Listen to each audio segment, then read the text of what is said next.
Hola, amados hermanos y aquellos que nos ven y nos escuchan. Mi nombre es Eusebio Pérez, pastor de la Iglesia Evangélica Hispana en Toronto, Canadá.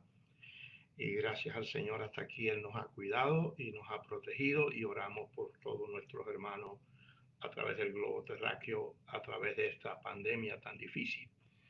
En esta ocasión quisiera llevarles a meditar en tres salmos, que son los salmos 22, 23 y 24. Son llamados los salmos de la cruz, el cayado y la corona. El salmo de la cruz es el 22, el salmo del cayado es el 23 y el salmo de la corona es el 24. Todo lo que ha sido escrito en la palabra para nuestra información ha sido escrito y es el Espíritu Santo que nos revela las verdades escondidas en la palabra del Señor. El aspecto profético en la Biblia es muy importante, que dice Pedro que es como una antorcha que alumbra el lugar oscuro. Y a través de la profecía podemos ver que algunos entienden que 2/3 de las profecías en la Biblia se han cumplido y lo que queda, si lo anteriormente se cumplió, lo que falta se va a cumplir. De manera que meditemos por un momento en este salmo de la cruz, donde el salmista, inspirado por el Espíritu Santo, profetiza de qué sucedería en ese día de la cruz. Y también podemos pensar por un momento la importancia de la cruz. Algunos simplemente llevan la cruz en el pecho o la tienen en sus casas. En cada cementerio hay en las tumbas, la cruz. ¿Qué significado tiene la cruz? Bueno, fue en la cruz donde Cristo pagó por nuestros pecados. Él fue el que llevó la maldición por cada persona en toda la raza humana. Sin la cruz no hubiese habido salvación. Por eso el diablo una y otra vez impedía que Jesús fuera a la cruz. Pero como el Dios que servimos es un Dios de plan y propósito, estaba en el plan de redención, en el plan de salvación. eh, Cristo se hizo maldición por nosotros, llevó el pecado de todos nosotros.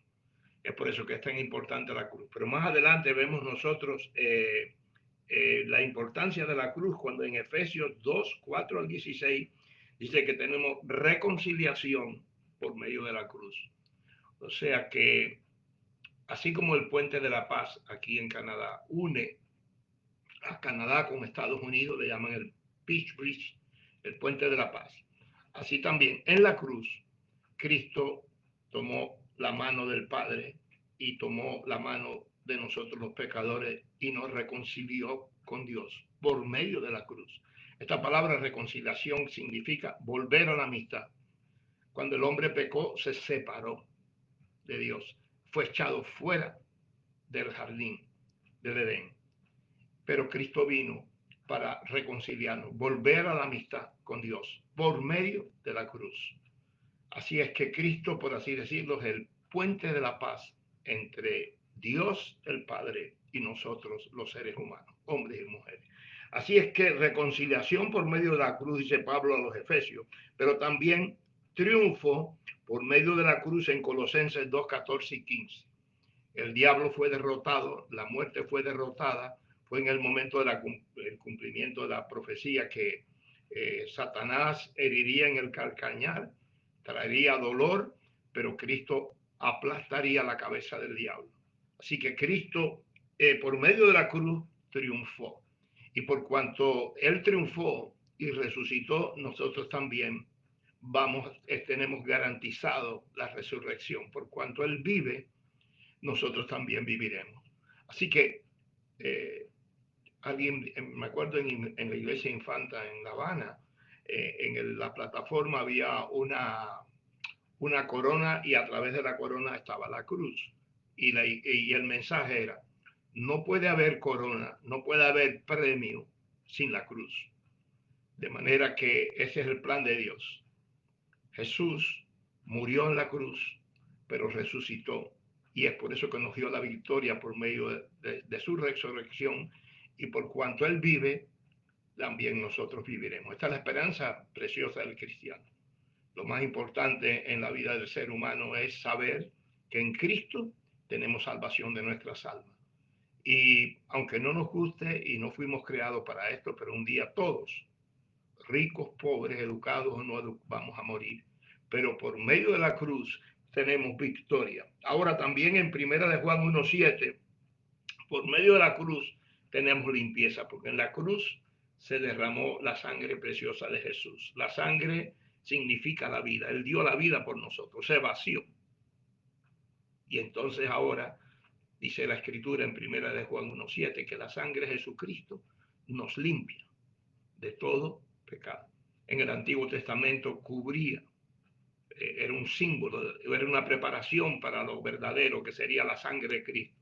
Y se usaron animales, bueyes, ovejas, y era todo señalando hasta que viniera el Cordero Perfecto. Cuando Juan señala a Jesús, se le dice: aquí el Cordero de Dios que quita el pecado del mundo. Cuando aceptamos a Cristo y confesamos nuestros pecados, su sangre quita el pecado en nosotros y nos hace nuevas criaturas. En el Antiguo Testamento, aquella sangre de animales, según vemos en Hebreos, cuando estudiamos Hebreos, cubría. Pero ahora, bajo la gracia, la sangre de Jesús nos limpia de todo pecado. Todos cometemos faltas, cometemos errores. No lleve carga, sino que cuando nos equivocamos o cuando infringimos la ley de Dios, que esto es lo que significa pecado, si confesamos nuestros pecados a Dios, Él es fiel y justo para perdonar nuestros pecados. Así que el Salmo 22 nos revela la grandeza de la cruz. Y es por eso que al contemplar la cruz muchas veces se ha hecho de oro, de otros más. No, hay un significado mucho más profundo para los creyentes. Y en Apocalipsis 5:9 tenemos redención por medio de la cruz. La palabra redención significa liberación. Se usaba cuando los esclavos estaban en el mercado y alguien los compraba y los sacaba. Esa es la palabra redención. Y dice la Escritura que hemos sido comprados no con oro ni plata, sino con la sangre preciosa de Jesús. Es la única sangre que puede perdonar pecados. ¿Por qué? Porque la sangre de Jesús era una intervención divina. Jesús fue engendrado por obra y gracia del Espíritu Santo. En él no había pecado. María fue el vehículo que Dios escogió. Y alguien dijo: el Hijo de Dios se hizo hijo del hombre para que nosotros, los hijos de los hombres, llegásemos a ser hechos hijos de Dios. No hay otra sangre que pueda limpiar pecado. Por eso ningún filósofo, ningún ser humano puede perdonar pecado. En los evangelios vemos que se cuestionaba. Cuando él sanaba, decía: bueno, está sanando por obra del demonio. Y en una ocasión se burlaron de él o le preguntaban, y él dijo: para que sepan que tengo poder no solamente para decirlo, sino que le dijo al enfermo: levántate, y fue sanado. Entonces, todo esto nos revela la importancia de la cruz. En el Salmo 22 aparecen aproximadamente unas 7 ocasiones refiriéndose a los días de la cruz. Si tiene la bondad y puede estudiar la palabra, se fija en las porciones de Mateo 27:46, Marcos 15:44, de perros me rodeado, repartieron quitaron su manto y lo repartieron, vendidos. Algunos opinan que aquellas mujeres que le seguían hicieron esta túnica tan preciosa, que después los soldados echaron suerte, las querían tomar. Se cumplieron 32 profecías en la cruz. Iba a morir con los impíos, pero también sería en su muerte con los impíos, pero en su resurrección, en su sepulcro fue José de Arimatea, un sepulcro nuevo, un sepulcro que lo utilizó Jesús. De manera que la importancia de la cruz, repito, es que por medio de la cruz tenemos reconciliación con Dios. No hay otro medio. En segundo lugar, tenemos triunfo por medio de la cruz. Por cuanto Él venció, nosotros somos más que vencedores. Cristo en nosotros, la esperanza de gloria. Por medio de la cruz se nos abrió el cielo para que nosotros pudiéramos, así como Él resucitó, nosotros vamos a resucitar también. Por tanto, en este tiempo, hermano, meditemos y pensemos, no estamos solos. La iglesia cristiana ha pasado pruebas a través de sus 2000 años. La iglesia cristiana comenzó en el día de Pentecostés. Ha habido persecución, se quemaron Biblias. Actualmente surgen filosofías. Dice Pablo a Timoteo que desecharán la palabra de Dios para seguir las fábulas, y los estamos viendo. Pero una cosa sí sabemos, que cuando Jesús dijo, edificaré mi iglesia, y las puertas del infierno no pueden prevalecer, es una realidad. Lo hemos visto en mi ministerio a través de 60 años sirviendo al Señor. Pruebas, luchas, persecuciones, hambre, desnudez, peligros. Dios ha sido fiel.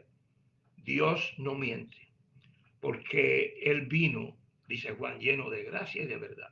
En Él no hay mentira. Por tanto, meditemos en el Salmo 22 y nos ayuda a mirar al pasado. También estos tres salmos son los salmos del pasado, 22, presente, Salmo 23, y futuro, el Salmo 24. Nosotros los creyentes no somos como los que no tienen esperanza. Nosotros, dice la Escritura, que si creemos que Jesús murió y resucitó, así también nosotros vamos a morir y vamos a vivir con Cristo por toda la eternidad. Siempre yo digo, el futuro pertenece a Cristo y su iglesia. La iglesia del siglo I, que fue perseguida, más de 10 persecuciones con Nerón y otros césares romanos, no pudo detener la obra de Dios. Y la iglesia está repartida en todo el globo terráqueo. Nosotros aquí en Toronto perseveramos en mi oración por cada niño, por cada joven, por cada matrimonio, por los que están solteros, por cada hermano. Constantemente estamos en oración 24/7, de día y de noche, orando por los unos a los otros. Y oro a Dios que el Espíritu Santo nos avive para que esta pandemia no nos... se dice en las noticias que está trayendo mucho desaliento, muchos problemas mentales por razón de la limitación del viaje, el estar cerrados, etc. Pero aquellos que tenemos al Señor, miramos a la cruz. En el desierto, por la desobediencia del pueblo, comenzaron a salir serpientes que mordían y mataban. Y se le ordenó a Moisés que levantara en un asta una serpiente del mismo tipo que venía. Pero todo aquel que miraba a la serpiente, dice la Biblia, que no moría. Y más adelante encontramos la revelación de Juan que dice, así como Moisés levantó la serpiente en el desierto, así también el Hijo del Hombre fue levantado en la cruz. Y ahora una mirada a la cruz. Cuando yo miro la cruz, la serpiente es un símbolo de Satanás. Satanás no me puede tocar, Satanás no me puede oprimir. Él viene para tentar, pero mayor es el que está en mí que el que está en el mundo. Y cuando miramos una mirada a la cruz, trae salvación y vida eterna. Por eso, amigo que me escuchas, hay un solo medio de salvación, se llama Jesucristo. Hay un solo puente que une a Dios con el ser humano, se llama Jesucristo. Hay uno que solamente puede, su sangre, no hay otra sangre como la de Jesús, porque es sangre divina. Por eso el único que tiene autoridad para perdonar pecados es Él. Lo perdona y dice que echa nuestros pecados al fondo del mar y no se acuerda más de ellos. Qué gozo tan precioso. Entonces, cuando miremos la cruz, no miremos de una manera abuela, como decimos, abuelo de pájaro, sino meditamos en la verdad de lo que significa este Salmo 22, que profetiza lo que sucedería en la cruz. Se dice que Napoleón Bonaparte, mirando el mapa del mundo, dijo, si no hubiera sido por este lugar, el mundo sería mío. Y señalaba a Napoleón a Waterloo, donde fue derrotado. Un día el diablo también miraba el mapa del mundo y decía, si no hubiera sido por este lugar, el mundo sería mío. Y el lugar era el Calvario. Allí En la cruz del Calvario, Cristo pagó el precio por nuestros pecados. Allí ganó la victoria, allí nos reconcilió, allí hubo triunfo, ahora nos trae limpieza y un día redención. Hemos sido comprados, no con oro o plata, sino con la sangre preciosa de Jesús, y el pago fue hecho allí en la cruz. Quiero concluir, que yo lo he compartido tantas veces con la iglesia. La palabra, cuando estaba Jesús en la cruz, él dijo, tetelestai, que significa consumado es. En otras palabras, la deuda ha sido pagada. Ya está todo hecho de parte de Dios. De parte nuestra, ahora aceptar el plan de Dios y Él nos ofrece salvación y vida eterna. Si usted me escucha y me oye y no conoce a Jesús, busque una iglesia, acérquese al Señor, clama a Él y Él te va a guiar y dice, Señor, te recibo, perdóname, y Él te limpia. Y bueno, lo he repetido tantas veces aquí en radio porque llevamos aquí más de 40 años y son historias. Creo que fue en el año 86, un grupo de hermanos, éramos en total como 6, que fuimos a Israel y de vuelta hicimos una parada, 4 de nosotros, incluyendo mi esposa, en Madrid, España. Mi consuegro, Alistair Belvin, que estaba de misionero, nos recibió en el aeropuerto. Y estuvimos con los hermanos en Bilbao y después los últimos 2 días o 3 días vinimos a Madrid. Pero nos recibieron en sus casas, nos atendieron muy bien. Y ya al retirarnos la última noche, yo digo al grupo que íbamos, hermanos, vamos a invitar a los que nos han hospedado a tener una cena. Y todos estuvimos de acuerdo. Digo, si a alguno no le queda dinero, pagamos con la tarjeta y arreglamos en Toronto. Muy bien, así lo hicimos. Los cultos allá en la noche se cena tarde, 10 de la noche, por allí tarde, ¿no? Y inmediatamente yo prediqué esa noche en la iglesia y después nos llevaron a un restaurante muy fino, muy precioso. Y estando ya en el restaurante, pues vimos, ¿no?, que era un restaurante de calidad.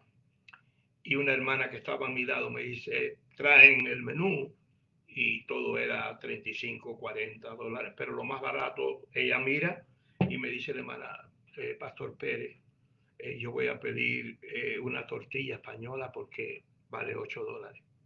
Y más debajo había filete miñón, creo que 35 dólares.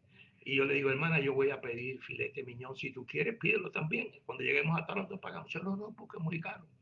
Muy bien. Entonces, ya eran como 10:30 a las 11. Y se acerca un señor con un arpa. Y entonces nos dice, habíamos hermanos de Cuba, Colombia, Ecuador. Y le digo, ¿le puedo tocar música de cada uno de sus países? Pero yo le digo a él, bueno, si tú quieres, yo quiero que me toques Cuán Grande es Él. Y después, como cubano, vamos a escuchar a Guantanamera. Pero cuando usted tiene este servicio, usted se pregunta, ¿dónde vamos? ¿Qué precio va a ser todo esto?